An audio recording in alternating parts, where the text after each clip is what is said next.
के 76 साल बाद सुप्रीम कोर्ट में संविधान निर्माता भीमराव अंबेडकर की भी प्रतिमा यानी मूर्ति लगेगी। जब से यह खबर आई है, हर तरफ इस फैसले की तारीफ हो रही है और हर किसी की जुबान पर इसका जिक्र है। यानी हर कोई इस फैसले से खुश भी है और उत्साहित भी। इस फैसले के साथ ही डीवाई चंद्रचूड़ एक बार फिर सुर्खियों में आ गए हैं, क्योंकि इस अच्छे काम की पहल करने वाले और प्रस्ताव देने वाले कोई और नहीं बल्कि खुद सीजेआई ही है। इसलिए उनकी हर तरफ तारीफ हो रही है। लोगों का कहना है कि जब से चंद्रचूड़ ने चीफ जस्टिस ऑफ इंडिया का पदभार संभाला है, वो एक के बाद एक ऐतिहासिक फैसले ले रहे हैं और उनका ये फैसला भी काबिले तारीफ है। सीजेआई चंद्रचूड़ अपने ऐतिहासिक फैसलों और अपने बेबाक अंदाज की वजह से हमेशा ही सुर्खियों में बने रहते हैं। ऐसे में सीजेआई की इस पहल से इस बार का संविधान दिवस सुप्रीम कोर्ट के इतिहास में भी अलग होगा। कितने ही सीजेआई आए और चले गए, लेकिन किसी ने भी इस बारे में नहीं सोचा कि संविधान निर्माता और पेशे से वकील भीमराव अंबेडकर की प्रतिमा सुप्रीम कोर्ट परिसर में भी लगे। लेकिन चंद्रचूड़ ने इस तरफ ध्यान दिया और ऐसा करने की पहल की।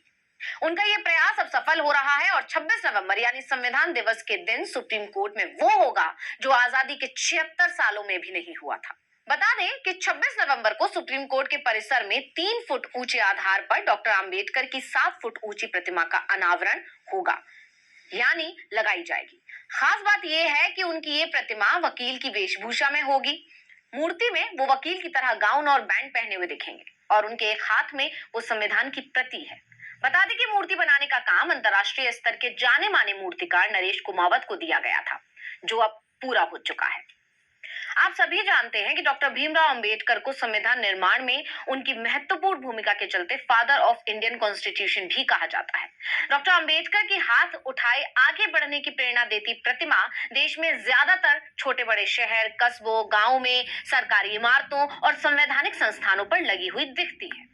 इसलिए ये बेहद हैरानी की बात थी कि भारत की सबसे बड़ी अदालत सुप्रीम कोर्ट में बी आर अम्बेडकर की प्रतिमा नहीं थी। लेकिन सीजेआई चंद्रचूड़ की पहल के बाद ये काम भी होने वाला है। जल्द ही सुप्रीम कोर्ट के सामने बी आर अम्बेडकर की प्रतिमा दिखेगी, जबकि अभी तक सुप्रीम कोर्ट परिसर में केवल 2 मूर्तियां लगी हैं। पहली प्रतिमा भारत के मुख्य न्यायाधीश के कोर्ट रूम के ठीक सामने महात्मा गांधी की है। वहीं दूसरी प्रतिमा मदर इंडिया का म्यूरल है, जो भारतीय मूल के ब्रिटिश शिल्पी चिंतामणि कर ने बनाया था। इसके अलावा चीफ जस्टिस के कोर्ट रूम में दीवार पर डॉक्टर भीमराव अंबेडकर की एक बड़ी तस्वीर लगी हुई है, लेकिन अब सुप्रीम कोर्ट में प्रतिमा भी लग जाएगी।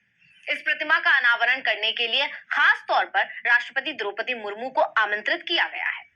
अब बात करें डीवाई चंद्रचूड़ की, तो उन्होंने 1 साल पहले 9 नवंबर 2022 को भारत के मुख्य न्यायाधीश का पद ग्रहण किया था। जस्टिस चंद्रचूड़ देश के 50वें प्रधान न्यायाधीश हैं। सीजेआई के अपने कार्यकाल में उन्होंने शीर्ष अदालत में पारदर्शिता बढ़ाने और शीर्ष अदालत के अंदर एलजीबीटीक्यू समुदाय को शामिल करने की दिशा में कई कदम उठाए। इसके साथ ही सीजेआई चंद्रचूड़ ने समलैंगिक जोड़ों के लिए विवाह को लेकर समान अधिकारों की भी वकालत की। सीजेआई के रूप में उनकी अध्यक्षता वाली संविधान पीठ ने बीते 1 साल में कई महत्वपूर्ण फैसले सुनाए हैं। इनमें दिल्ली सरकार की शक्तियों से जुड़ा फैसला, महाराष्ट्र में उद्धव ठाकरे के नेतृत्व वाली पिछली महाविकास अघाड़ी सरकार की बहाली से इनकार और समलैंगिक विवाह को मान्यता देने के लिए समलैंगिक जोड़ों के अधिकार से जुड़े महत्वपूर्ण फैसले सुनाए हैं। यही नहीं, कई मामलों में इन्होंने केंद्र सरकार की खूब फटकार भी लगाई। खासकर सीलबंद लिफाफे में रिपोर्ट पेश करने पर सीजेआई ने केंद्र को कड़े शब्दों में फटकार लगाते हुए कहा था कि मैं व्यक्तिगत रूप से बंद लिफाफे में जवाब देने के खिलाफ हूँ। कोर्ट में पारदर्शिता होनी चाहिए। ये आदेशों को अमल में लाने को लेकर है। इसमें गोपनीयता क्या हो सकता है?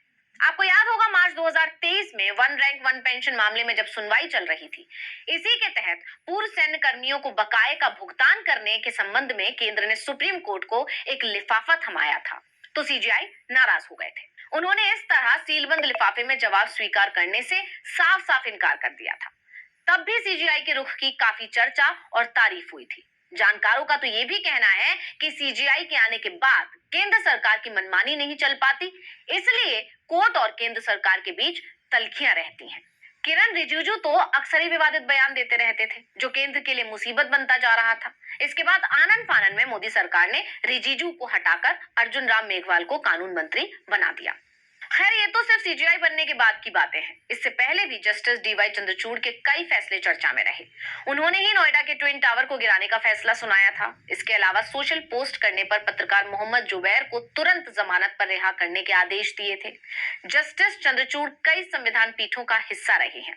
अयोध्या का ऐतिहासिक फैसला, निजता के अधिकार, व्यभिचार को अपराध से मुक्त करने और समलैंगिकता को अपराध यानी आईपीसी की धारा 377 से बाहर करने, सबरीवाला मंदिर में महिलाओं का प्रवेश और लिव इन विल जैसे बड़े फैसले दिए हैं। वो उन जजों में से एक है जो खुलकर अपने साथी जजों के साथ मतभेदों को सामने रखते हैं और उनके मतभेदों का भी सम्मान करते हैं।